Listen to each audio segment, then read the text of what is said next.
भगवान गणेश प्रथम पूज्य देवता हैं। किसी भी पूजा पाठ में या शुभ कार्य में सर्वप्रथम गणेश जी की पूजा की जाती है। लेकिन भगवान गणेश की जन्म कथा क्या है और उन्हें कैसे मिला गज का सिर, इस बारे में आज की कहानी में हम जानेंगे। शिव पुराण के अनुसार एक बार माता पार्वती ने अपने शरीर पर हल्दी का उपटन लगाया।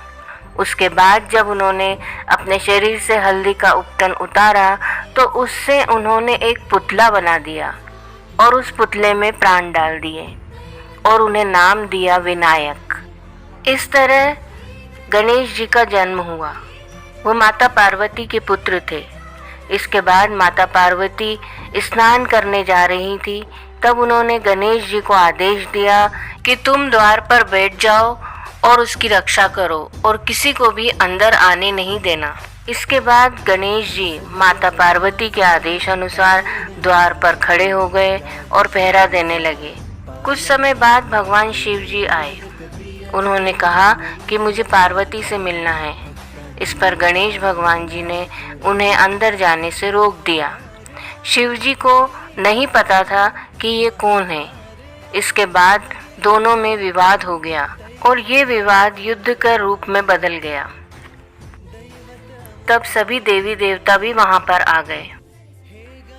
इसके बाद भगवान शिव को क्रोध आ गया और उन्होंने अपने त्रिशूल से भगवान गणेश जी का सिर काट दिया। जब पार्वती जी को यह बात पता चली तो वह बाहर आकर विलाप करने लगी। उन्होंने भगवान शिव जी से कहा कि आपने मेरे पुत्र का सिर काट दिया। तब शिव जी ने पूछा कि ये तुम्हारा पुत्र कैसे हो सकता है। इसके बाद पार्वती जी ने शिव जी को पूरी कथा बताई। गणेश जी का इस तरह से कटा सिर देखकर पार्वती जी अत्यधिक क्रोधित हो गई। उन्होंने कहा कि अगर उनके पुत्र को जीवित नहीं किया गया तो वे पूरी सृष्टि का नाश कर देंगी। तब भगवान शिव जी ने कहा कि वे गणेश जी को दोबारा जीवित कर देंगे। इसके बाद उन्होंने विष्णु जी से अनुरोध किया कि वे उत्तर दिशा में जाएं और जो भी प्राणी सबसे पहले मिलता है उसका मस्तिष्क काट कर ले आएं। इसके बाद भगवान विष्णु उत्तर दिशा की ओर चल दिए।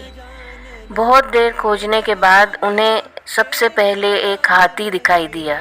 यह हाथी और कोई नहीं बल्कि भगवान इंद्र का हाथी ऐरावत था, जो श्राप के कारण जंगल में विचरण कर रहा था।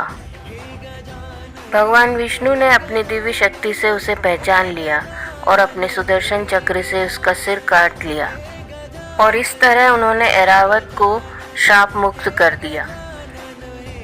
इसके बाद भगवान विष्णु वह सिर लेकर कैलाश पर आ गए और भगवान शिव जी ने उस सिर को गणेश जी पर लगाकर उन्हें वापस जीवित कर दिया और उन्हें यह आशीर्वाद दिया कि वे सभी देवताओं में सबसे पहले पूजनीय होंगे।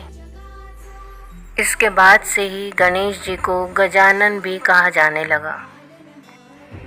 जय गणपति बप्पा की।